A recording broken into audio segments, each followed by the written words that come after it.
Howdy, folks. Happy Monday. We're back. We've got lots of things to discuss. We're not going to do a full hour today. We'll do about a half an hour, maybe take some questions in the chat, but there's some news. But we'll start with the pre-show. Go ahead, Russ. Well, much to delight of the chat room, we will devote the pre-show to baseball. We're going to do the Baseball Hall of Fame. Now, you may not like baseball, but most people can get into the Baseball Hall of Fame argument. So I'm going to name three guys that I think I would put in, not who I think will get in. Okay. So I'm going to do it that way. So my first one would be Andrew Jones. He should be in there. He set the standard for center fielders for his era. He was like 300 homers, a bunch of steals, I think 500 steals or something. One of those guys there haven't been many that have done that. He's got the credentials. He was an all-star many, many times over. So I'm surprised he hasn't gotten in yet. Like, I don't know why he hasn't, Mike, but to me, that's a surprise. Well, I know that and I think he's got more than 300. I think he got over 400. 400. Yeah. He didn't reach 500, which is one mark against him. There has been some speculation that he was sort of the Mikhail Grigorenko of Major League Baseball, where 434. That's more than I thought. In 1996, when he supposedly debuted as a 19-year-old, people think he was a little older, think he was 21 or something like that. Because remember, that was the big splash in the 96 World Series.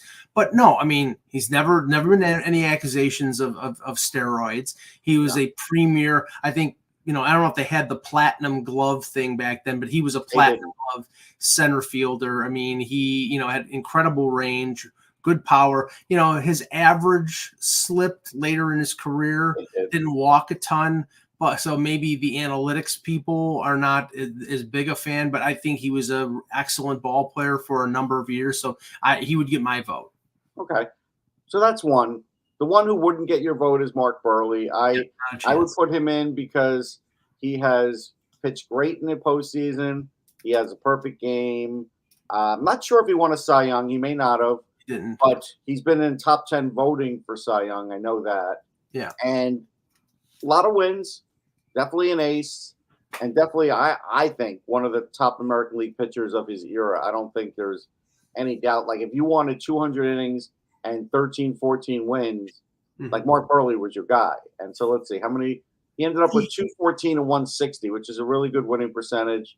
He ended up with almost 2,000 strikeouts, 1870. But 3,200 innings pitched. Like, you start looking at that number. Yeah. He pitched 245 innings, 236. He went 1, 2, 3, 4, 5, 6, 7, 8, 9, 10, 11, 12, 13, 14 years with 200 innings, and his last year was 198. Yeah. I don't even know if Verlander's done that. I know, but to me, he's a glorified innings eater. I don't think he's even close to being Hall of Fame caliber. I mean, I don't think he was ever an ace on a staff. I think he was a great number 2 or 3. Oh, he was an ace. He was. I know what he was. 1 year he was 5th in the Cy Young. He was a great fielder. He had multiple Gold Gloves, but. I know he had the perfect game, but 33 complete games in that era is pretty damn good. Yeah, I just don't think he's good enough. I think I would vote in Tommy John or like one of those older guys who at certain points of their career were aces on their staff. Like Tommy John was an ace when he was with Minnesota. Yeah, and then my last one, I think you'll agree with the last one. It's Billy Wagner, definitely one of the top closers of his era. A lot of times people were writing him off like he's too small, he can't do this, he can't do that. And the guy threw 97 like most of his career. Really accomplished closer, and that's it. I don't put many closers in either. I don't. Yeah, on this list, and I won't go on and on because we want to talk hockey. Yeah. To me, the no-brainer on this list is Joe Mauer. Joe Mauer is going to get in with batting titles at catcher. Now his career wasn't as long, It didn't last that long. That's my only issue with Mauer. Yeah, I think he's going to get in. It's the Kirby Puckett thing. Now, thing was, he transitioned. He's a world-class jerk, I can tell you that. Well, I know, but That's fine. I'm just saying. I don't know if he was a jerk to the media. If he was, then he's going to get. I'm the media, and he was a jerk to me and one of my buddies one day. Then he might get the Jim Rice treatment where he has to wait a few years. But I don't think his career in terms of his batting. And remember, he converted from catcher to first base and played pretty good at first base for a number of years. So I don't know what it. I'll just give you the quick story. So we were invited out for Sportsology to cover Joe Mauer at an event in New York. Met with his person, no problem. Waited 2 hours, hung out at the event. At the end of the event, it was like, sorry, we can't interview with Joe. Like literally, we took that time out of our day. We went there. We set it up in advance. We went to interview Joe, and then all of a sudden, we couldn't interview Joe. So that sucks. That sucks. MVP. 3-time Gold Glove, 4-time Silver Slugger, 306 career batting average. He's getting in. All right, let's start the show. Hello, Hockey World. Today is Monday, November 20th, 2023. I'm Russ Cohen from Sportsology. And I'm Michael Agello, and this is the Hockey Buzzcast here on HockeyBuzz.com. All right, we'll just touch on it briefly because we talked about it on Off the Post. Anybody watches the Leafs combo, we talked about that on Sunday. The Global Series in Sweden was the William Nylander show. It really was. He basically went on the Swedish version of the Graham Norton show with some beads around his neck and a white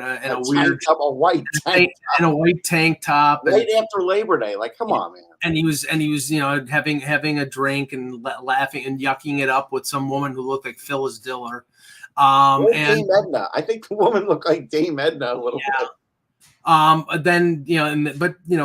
What was front and center was how he played. He had 5 points in 2 games. He scored the game-winning goal in overtime. And of course, that just lent it to, I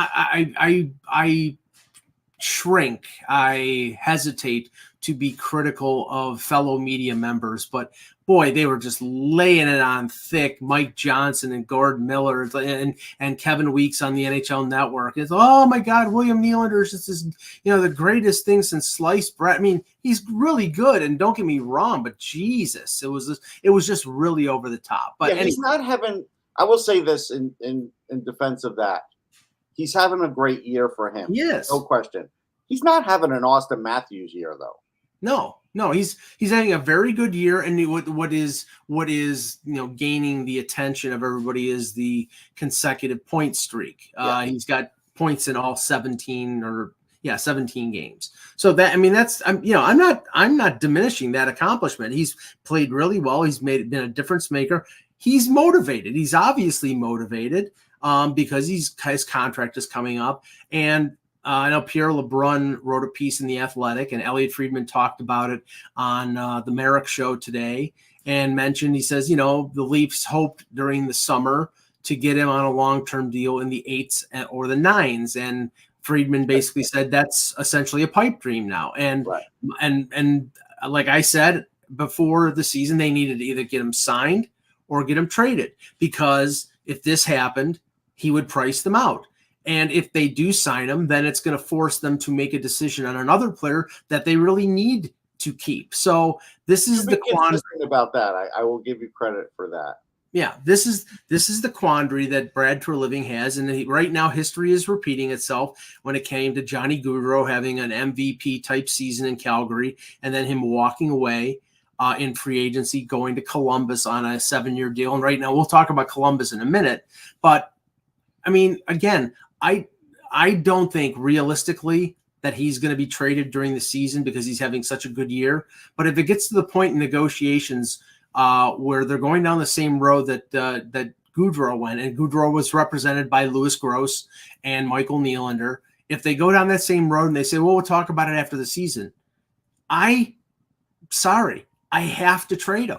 Because you have to get something for him. And I think you would get a lot for him because he's playing so well. Now, do I think they're going to do that? No, Russ. But so I'm going to give you a trade, Mike. You tell me if you're going to accept it. Okay. You looked around the league. The best offer is I'm going to give you a first this year and a second next year. No players. Well, okay, I don't need a player in terms of an NHL player, but I need a top prospect instead of the second round pick. Okay, I might give you my third, fourth best prospect. So you're going to take that deal then? Well, okay, but so for example, the I'm Anaheim not ripping you for that. I think no, you're right. no. Okay, the Anaheim Ducks call up Brad Treliving and say, we will give you our 2024 or 2025, top 10 protected first round pick because they could be down at the bottom. I'll give you a top 10 protected first round pick in 2024 or 2025 and a prospect like Menchukov. Yeah, you're not getting Minchukov. Well, okay, but if it's it might be the next best thing to Minchukov. You're not getting him or McTavish.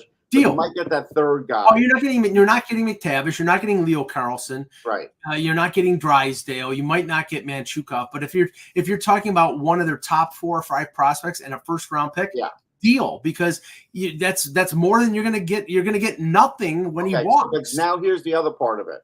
Okay. So now you don't have Nylander in the lineup. How are you going to survive without him the rest of this year? Well, that's the conundrum of it. And maybe you go in on Patrick Kane, but if Patrick Kane is signing someplace in the next couple weeks, then that option is out there. Then you have to explore the rental market to replace him on a temporary basis. Okay. But yeah, no, it's going to be really tough. But I keep going to the fact that you need to get something for him if you know for a fact that you're not going to be able to sign him. You cannot do what you did 2 years ago with Johnny Gaudreau. You just cannot do it.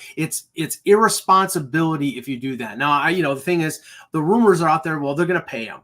And the thing, if they're going to pay him 10.5 or 11 million, then, basically you're going to see, Mitch Marner traded, or somebody making a significant, they can't trade Matthews, they can't trade Riley, they can't trade Tavares because they all have no move clauses. So that limits it to maybe Marner, or you're going to be a pauper for a year when you have $45 million invested in 4 players, which is a disaster and just dumb, but that might be what they do.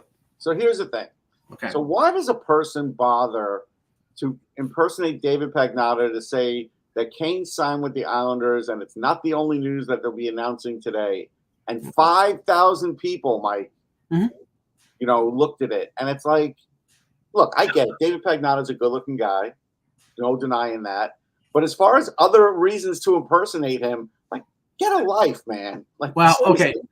Okay. I don't blame the people who see the report out there and retweet it or like it, because they don't realize that the person who's doing this is an absolute tool. It's like Hockey Insider, or the people who put one letter less for Darren Drager. Hockey Insider is dead. I haven't seen Hockey Insider. Well, no, Alexander Daig is still alive. But people who imitate LeBrun or imitate Elliott or CJ. I had somebody imitate me, and I'm a nobody. So what the hell is going on? Anyway, so let's move on from Nylander. It's starting to get ugly in Columbus. Patrick Laine, they moved him from center to wing to center, then back to wing again. Pascal Vincent has benched him because he's not playing up to expectations. And Pascal Vincent talked to the media and was, very forthright. It's like, I like Patrick. I've known him for a long time. He needs to play better. Now it's sort of in the court of Jarmo Kekalainen because, they signed him. They signed him to a contract. He's not an expiring contract for us. This is a guy who was drafted 2nd overall. He's making almost $9 million for another 2 years. Clearly it's not working out in Columbus. There's been issues with Gaudreau as well. They need those 2 players to be successful. And right now that team is not successful. Yeah, it's hard. I'm going to give an analogy here. What if for this show, like for the shows that Eck has missed, we hired a guy named Ekland, Ekland. And that guy, and we're like, okay, this guy could be a suitable fill-in for times that can't be here, and he's just not. And you spoke to him, He sounded good, and now it's bad. And it's like, what are you supposed to do? I am Ackland. Sorry. Yeah. What are you supposed to do in that situation? Because this may be the last hire that Yarmo gets. And this guy is going scorched earth. I said he went full torts, like when he did this to Line A, because you already did it to Kent Johnson, right? Kent Johnson. You did it to Line A. You did it to Goudreau. Who else is there to try and, play the hard line on that team? Those are the guys that are supposed to be fueling your team. And now it's doing the opposite. Yes, you've got Sean Corrali is your best player. If Sean Corrali, no disrespect to him, but if he's your best player, you might as well be an AHL team. Yeah, I was going to say, Pascal Vincent he replaced Mike Babcock, but he's trying to be Mike Babcock. Yeah, and that's what it really seems like.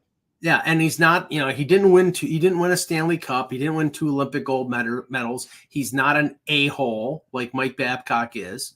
So he can't pretend to be that a-hole. Now the thing is, he's trying. Apparently, they after Brad Larson, I think was the last coach. They wanted somebody who would be tough on these players because they were in need of somebody to press some buttons and be disciplined. Well, it's not that's not working. Now maybe a mutiny point. You know what I mean? Like these guys are frustrated. They're frustrated for what happened last year. They're frustrated for what happened with Babcock, right? Because that wasn't a good situation. Now they've got to be like boiling under the surface. Like if you never hear Line A speak out about anything. I'll give him credit for that. Yeah. And the fact that he said he was disappointed, why is he disappointed? Because he knows this guy, and this guy is like right, but on the bench, man. But clearly the problem is that Line A is not performing. I know.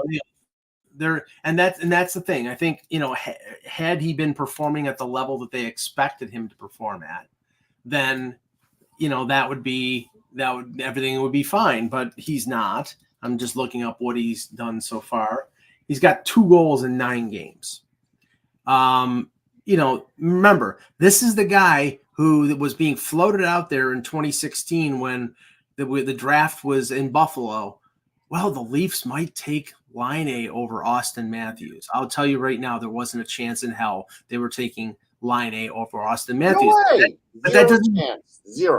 But that doesn't mean that Line A isn't a very good player. And Elliot Friedman said it accurately. The sort of impression out there is that Line A began as a one-dimensional player with that big shot, and has never changed. And with Matthews, he was this dynamic scorer, but he's also added being a pretty decent face-off guy and a two-way center, and uses his size and block shots and all these things. He's improved. He's done what Sidney Crosby has done in the sense that he's added things to his game, and Line A really hasn't added things to his game. So in that instance, and if Vepsis is saying he was okay, let's see. I just want to put this up here. He wasn't put in a position. He wasn't drafted and developed in his junior years. He needs to be a winger who uses his shot and gains his confidence from using his strengths. And Vepsis, we know that Line A, when he gets on a hot streak, he's unstoppable. But that's the thing, is like he's a trigger man. Now they try to use him at center. Maybe because they thought he could handle the job. Clearly he didn't like it. But they don't have a center to feed him the puck. That's the problem. Yeah, I will say this because I'm doing like a little comparison here. So, let's in 1, 2, 3, 4, 5. So the 5 years Line A has existed, he with Winnipeg, he had 140 goals. Since then, the other 4 years he's had 60 goals. So he has 200 goals in 8 years. So I look up a guy who used to be a teammate, Kyle Connor, and he's got 223 in 1, 2, 3, 4, 5, 6, 7 years. Mm-hmm. If you'd have told me this is how it was going to go when he got drafted, I'd be a little surprised because we all looked at Line A because he had that massive shot. He's going to get so many power play points. He's going to do this. He's going to do that. And look at that shot. And all Connor did was work on his speed, work on his overall game, work on everything. And he's become, one of the 10, 15 best guys in the league. And Line A has just dipped ever since he's left Winnipeg. And it's hard to defend him Like, I'm not saying what Vincent's doing is right, but I'm also saying I get it. You look at Laine with all his talent. Why can't he play? And I can't make excuses for him anymore. Yeah. Just one thing here. That follow up. That was good. Good follow up. Well, no, I'm trying to make a point here. Okay. Well, if it was your point, it was a bad point. Well, no, it was a connector. That was a bridge. It was a bridge to my point. Austin Matthews has the most goals in the 2016 draft at 313 goals. Laine is second at 200. You know who's third? No. Alex DeBrincat with 198. Now, I'm not saying, Matthew Tkachuk's got 195. I mean, this is, it's not a loaded draft, but it was a pretty good draft. The point is, he's not a failure. He's just not, I guess, what Columbus expected him to be. I mean, they obviously expect him to be more than a 2-goal scorer in 9 games. They want him to dominate play, and he's not doing it. And now the thing is, I don't know whether, his value at $8.7 million, if they decide we're going to trade him, they're going to have to eat. Yeah, they have to eat money, and I don't know if they're going to get equal value. So, if I was Toronto, I wouldn't trade Nylander for him because I think the contract is too much, and he's not as good of a player. No. But yeah, so some questions in the chat. Esmir, would Lindholm make any sense for the Leafs? No, because he would be their third line center. Yeah, and the other problem is he wants more money too. So right, and it would be a pure rental situation. Right. Lindholm makes sense for Boston. Yeah, for Boston it makes sense. I mean, you keep Zacha on the top line because he's been successful with Marchand and Pasternak. You move Coyle down, even though Coyle's had a good year. You move Coyle down to a third line center, and you put Lindholm in the middle on the second line. And I think they'll be much stronger. I mean, right now, and Flamester in the chat, he can confirm this. It sounds like, even though Calgary has sort of bounced back a little bit, it sounds like they're on the road. Not now, but maybe before March, that they're going to trade all 4 of these guys. They're going to trade Lindholm. They're going to trade Hanifin. They're going to trade Zadorov. They're going to trade Tanev. They're looking at a full, not a rebuild, but a full reset. Yeah, a retool. And they're hoping to make hockey trades. I don't think they want a bunch of draft picks. I think they want draft picks because they can hold on to those guys for 7 or 8 years, but I think they want hockey trades. Their fans aren't going to put up with a full rebuild. They're not. No. Okay. Here's the other thing I'd say about Lindholm. I also could look at a team like, the Capitals as a rental. If they stay in it somehow, he probably could help them. Yeah. Okay. Matthew has thoughts on the Flyers this year. Are these ahead of where many thought they would be, or is this just early year torts effect? I'll give my opinion. Russ is closer to the scene because he covers Flyers games. I think this is early torts effect. I mean, Couturier is playing a lot. Konechny, they're getting good performances out of somebody. He's also it's the tough love thing. They're benching Morgan Frost or in and out of the lineup when he should be playing the young guys and maybe rotating some of the veterans in and out. He's doing the exact opposite. I think he'll burn out the veterans. I think they'll probably in the second half of the season start to fall back. That maybe then Danny Briere trades some of these guys. I think they're doing themselves more harm than good because if they think that they're rebuilding, this is the worst thing for them to do. That's the worst thing for it to happen. Yeah, I will say this. Flamester is saying that he can confirm that the Caps have spoken to Calgary about Lindholm. So there you go. Okay. So I didn't know that. So and the Caps make sense because Backstrom is gone. Right. And, Kuznetsov, I mean. Maybe that's who goes in the deal, Well, I mean, I don't know what Kuznetsov has done so far. Here's what I would say to Matthew. When for as long, and I don't know if he'll make the season, you hope, for as long as Couturier, Atkinson, and Carter Hart are in there, they're going to win X amount of games. Mm-hmm. Now, the coach is definitely manipulating the lineup to the point to try and win as many games early as he can. Why? Because he really doesn't want to be a rebuilding coach. We know this. Mm-hmm. So it's part early season towards effect. It's part, hey, you've got to be a little bit better. You've got these other veterans back in there, and they're playing halfway decent. I'm not saying Couturier is back to his old self. He's not. Right. And Atkinson's really not back to his old self, but he's good. But when you look at them compared to some of the other players other than Konechny that they had in the lineup, it really adds something. So I think they're getting some good contributions from the young guys. But again, like if you play Forster and he's still like after 20-something games has like 3 goals, you're not doing him a favor. He's just surviving at the NHL level and he's forechecking and not scoring. Then you need to do something. Either sit him for a little while or send him back. Morgan Frost is 10 games in. He had 46 points last year. He's lucky if he gets 36 points this year. And if that's the case, you might as well trade him, even though he's 24 years old and teams will want him. Yeah, but these are lines in the sand that the coach is sort of making on some of these players. And like Mike said, there's going to be a point where this max effort just kind of flames out a little bit and doesn't do as well because it's hard to keep up. Yes, Sean Walker's been great. So you know what? Yes, you trade him at the deadline because he's not your future. That's what you do. If you can get a second for Sean Walker, you've done well. That's what you do. That's what they should be thinking about.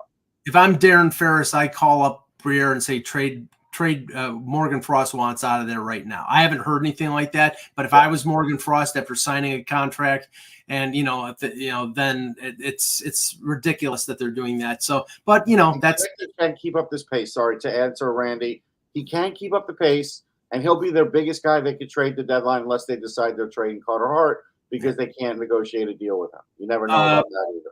Kuznetsov only has 8 points in 14 games. It's amazing what Washington is doing with the lack of scoring that they have right now. They don't have any. I don't know how they're doing it. Yeah, they don't have anybody averaging a point per game. Ovechkin's leading the team with 12 points. Dylan Strome is leading the team with 7 goals. It's bizarre, but Charlie Lindgren's their starter. And Charlie Lindgren is he doesn't have as many games as Kemper, but his statistics are, his save percentage is .940. Do you think that's going to last? No, but you ride the hot hand. It's just like that's what they're doing. It's Alex Lyon with Florida. You ride it until he he's has 4-1 in his last 5. Yeah, you keep playing him. Esmir, what's your assessment of Dustin Wolf from Calgary? Well, okay, I can't make much of an assessment of him because he's played, I think, 1 NHL game against Ottawa and he lost. But his resume, winning the AHL MVP is impressive. Now, they're stuck where they have Vladar and they have Markstrom. And maybe they tried to trade Vladar during the summer, but the goalie market was so inflated. Maybe, they trade Vladar closer to the deadline to a team that needs to upgrade their goaltending, maybe a team like LA or something like that. And then they give Wolf a chance. I think they have to give Wolf a chance, but he's young and they're really rebuilding, resetting. So time is on their side, so to speak. Yeah, I would say this. I'm not going to get a chance to write about Dustin Wolf on my new website, NHLDraftBuzz.com. However, I did do an interview, and Randy saw this, with Dustin Wolf on my Instagram account. And the reason I posted that was because I asked him a lot of pointed questions, and mentally, this guy is super strong mentally, and he understands the game mentally. He's good. He could be their number 1 in 3 years. And so I think they are playing the slow game, but I do think second half of the season, you'll see him more, especially if they're able to move Vladar or they just give up on Vladar. Either way, I think at some point Wolf is coming. Chris Plaza asking about the new load management with the Ducks and that they're doing that to Leo Carlsson. But they were up front with Carlsson, Russ. They told him they were going to do this, and he's buying into it. Well, it's like, what is he supposed to say? If he wants to play in the NHL, he has to buy into it. Right. What his agent's telling him is, we hope you get over the 40-game mark. Like that's right. So this way it benefits him down the road. I mean, that's really the game that they're at. But Leo Carlsson can play in this league. I think that's pretty obvious. I mean, he's played in 12 games. He's got 6 goals and 8 points. So, yeah. Yeah, and I don't think he's going back to Sweden. and I don't think he's not going to go back to Sweden. And I don't think he's going to go to the World Junior. I mean, this is something we'll probably talk about on Wednesday more extensively because we're getting to the point now. I mean, it's November 20th, and the camps for the World Juniors for various countries begin in probably the second week of December. Yeah, I know that Team Canada, the one in Plymouth, right? Team Canada is opening up in Toronto on December the 10th, and at that point, now they have some leeway where teams could hold on to the player longer, but if that guy's guaranteed to play, they'll let him go just before they head over to Sweden. Guys like Matthew Savoy, who is a Sabre draft pick, he's going to go to the World Junior, but you don't know about Zach Benson because Zach Benson is playing pretty well. And he's doing Zach Benson things, as we like to say. Yes. And so, I mean, it's going to be the decisions on some of these players. Like I brought up Yuri Kulik, who's a Sabre first round pick, who's playing down in Rochester, and he's near the top of the AHL with 10 goals. You know, they might not want to let him go for 3 weeks to Sweden. But I think I'll tell you, I'm super disappointed in the Sabres, not because I picked them for the playoffs, because they have playoff talent on their roster and they're not putting it together. Now, that doesn't mean they have playoff talent in net.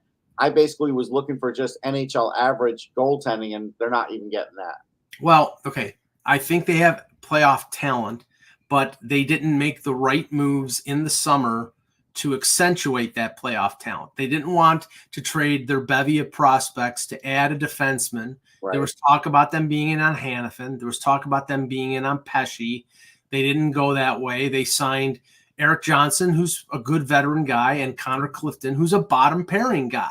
They figured, okay, our defense is good enough, and we invested in Power and Dahlin and Samuelson, and they like Jokiharju, so they didn't want to go that way, and they didn't go for a goaltender. I think things would be dramatically different right now with Buffalo had they traded for a Hellebuck or had they signed a Talbot. They didn't do either one, and they went with the three-headed monster, and when you have three goalies, you have none, and they don't have a starter right now. They keep going back and forth with all these guys, and none of them have stolen the net right now. Right, and the thing is, like, Levi's doing fine. And as a prospect guy, like I like what he's doing. Yeah. But he's just under NHL average. NHL average save percentage is .906.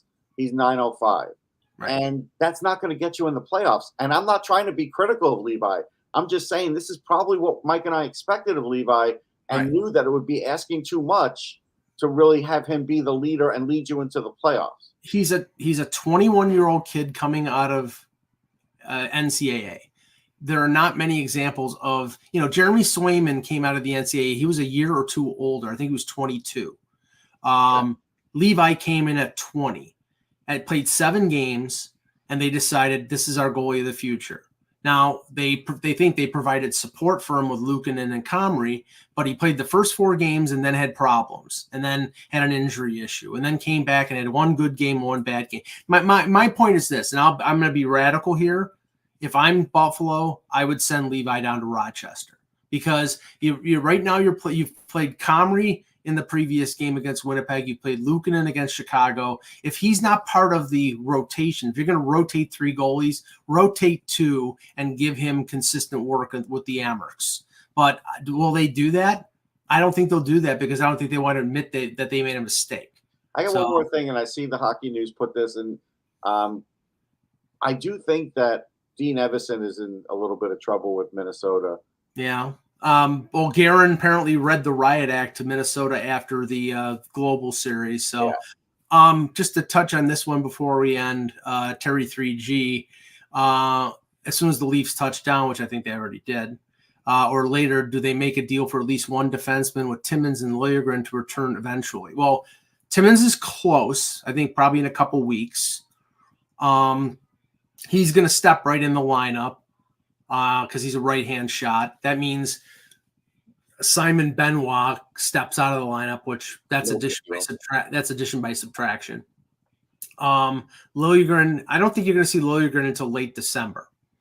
Now that will bring their defense back up to where it was at the beginning of the season, which was not good enough. It's average. And in this stretch, like last year, around the same time, they've had to play Mark Giordano 20 minutes a night. and a lot. that's going He's a warrior. Like, I give this guy tremendous credit. The guy is fighting, the guy is hitting. You said there are some nights he's playing over 20 minutes at his age. Right. And that's ridiculous. I mean, they need him to play 13 or 14 minutes to have enough gas in the tank at the end of the year when they need that veteran leadership in the playoffs. But they're forced to play him more. So do I think they're going to make a Zadorov move? I think it's possible, but the fact that it got out there, I think, raised the price. The big concern right now, Russ, is very cryptic things coming out about Klingberg. They're not specifying the injury, but they're saying it's something that is chronically limiting him. So is this like, are you getting the Stefan Robidoff feeling? Yeah, but the problem is that they're okay. Unless I completely misread the rules of the CBA, there is a cap on how much you can put on LTIR, and they're at or over the cap. Because right now they have almost $11 million on LTIR with Matt Murray and with Jake Muzzin. And Timmins is on LTIR as well. So they don't like Muzzin and Murray are never coming back. So that $11 million is on the books. So if you could have Klingberg at 4.1 and he goes on LTIR and it's for the rest of the year, which I don't know. I mean, there's some speculation out there that might be what's going on. I don't know if that opens up any room for them to put a Zadorov on the roster, because unless they trade Klingberg's rights in a deal to Calgary to have Calgary take it. Yeah, I mean, I guess they could. I can't seem to find it, but wouldn't you ever find anything quickly about if there is a cap? I'm guessing there has to be. There is. I'm pretty sure there is. I've heard it. I've heard it discussed. I don't know what the mark is. It's got to be a percentage of the 80. Otherwise, teams would put 3 guys on and say, "All right." Right. They would trade for 7 LTIR guys, and all these guys are on LTIR. Let me bring more players in. No, it doesn't work that way. So, I mean, if anybody can manipulate the salary cap, it's Brandon Pridham. He wrote it, man. Because he wrote it, but you're limited when you have $11 million on LTIR. So I don't know what's going to happen. I do think that eventually they're going to make a trade. We are getting to American Thanksgiving, which is the unofficial. Well, here's the misnomer, though. Can I say this? Somebody pointed this out. Somebody smarter than me, because they were toying with that on the Flyers broadcast too the other day, because they're in it. One thing, the Flyers have played 18 games, so they played more than some teams. The other thing is, it's not really till it's the 20-game mark. American Thanksgiving is going to hit, and some teams are not going to be at the 20-game mark. So it's not the same as it used to be. Right. Yeah. No, I mean, usually it's the 1 quarter mark. Yeah. And that, teams will reach that by probably this weekend or a little past. Right. And at that point, they'll say, okay, now we have a gauge on where we are. Right. And, teams like Minnesota, we know Guerin likes the deal. Teams like Columbus, and Guerin already made a deal. He traded to San Jose. Caden Allison. Or Addison. He traded Addison to San Jose to add Zach Bogosian. So he clearly, once Spurgeon came back, they didn't need Addison as a point guy for the power play. They were actually using Brock Faber as a point guy in the power play. Right. But now Spurgeon, capable. Yeah, which he's capable. But they got Spurgeon back, and they wanted a bottom pairing, tough defensive defenseman, and that's why they got Bogosian. But things are not working there, and things are not working in Columbus, and things are not breaking news. Yeah, go ahead. Boston Police Department released Monday, said Milan Lucic is, he was intoxicated when he arrived at the North End apartment, and he's going to get arraigned. Yeah, I didn't want to. I didn't want to touch on that, but it's. Well, I mean, we have to touch on it only because that's going to affect the Bruins a little bit. It is. Yeah, I mean, right now it's. I mean, we don't know the details, but we know what he's being accused of, and if it's right. True. I mean, I just said it. That's an AP article. Yeah, if it's true, and there's no reason to doubt it, if it's true, his career may be over with, because you don't do that. You don't get involved in a domestic violence situation, and it's it's not good, and it's a shame. And I'm sorry we even have to talk about it, but it's the reality that the news broke, and now he's, on an indefinite leave of absence. And, if he gets arraigned, I mean, this is serious charges. He could end up in prison. So this is not. So Trent Frederick will, in the interim, while this is going on, will definitely take over that role for how much fighting Trent Frederick's going to do. But they're going to probably look for some muscle at the trade deadline, Mike. That's why I really brought it up. Well, Ryan Reeves is available. Nobody wants that. That's like getting Ric Flair to wrestle one more match. By the way, ever since they healthy scratched Ryan Reeves, 4 wins, no losses. For Russ Cohen, I'm Michael Agello. Thanks for watching, and remember, without the buzz, it's just hockey.